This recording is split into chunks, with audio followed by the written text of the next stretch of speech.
Asesmen diagnosis non-kognitif. Asesmen diagnosis non-kognitif ini saya dapatkan dari materi pembekalan kampus mengajar angkatan 6.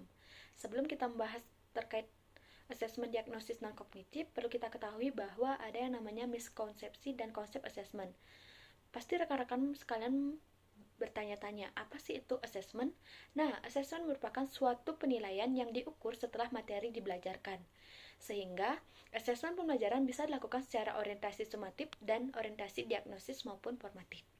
Asesmen pembelajaran secara orientasi sumatif, semua penilaian digunakan untuk menentukan nilai akhir dari tes tersebut. Kemudian, tidak ada yang namanya asesmen diagnosis dan tidak ada juga asesmen formatifnya. Selain itu, dalam asesmen pembelajaran secara orientasi diagnosis dan formatif, kegiatan penilaian dilakukan secara asesmen diagnosis di awal kegiatan pembelajaran. Kemudian, melakukan banyak asesmen formatif yang direfleksikan, seperti itu rekan-rekan sekalian.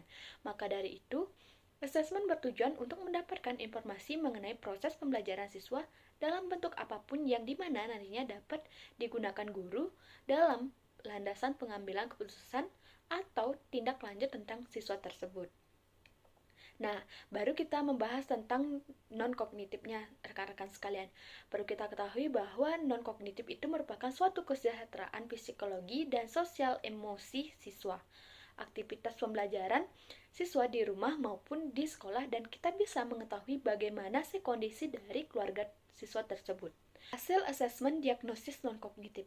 Nah, rekan-rekan sekalian pasti bertanya-tanya, bagaimana sih cara kita untuk memetakan murid dari hasil asesmen diagnosis non-kognitif tersebut. Nah, kita nantinya sebagai calon tenaga pendidik, kita harus mengetahui bagaimana sih minat yang dimiliki oleh setiap siswa tersebut. Dan kemudian, kita harus juga mengetahui bagaimana cara belajar dari setiap masing-masing siswa tersebut. Dan kita bisa mengetahui, oh ternyata siswa 1 senang menggambar, siswa 2 senang menulis, dan ada yang senang membaca, dan lain sebagainya.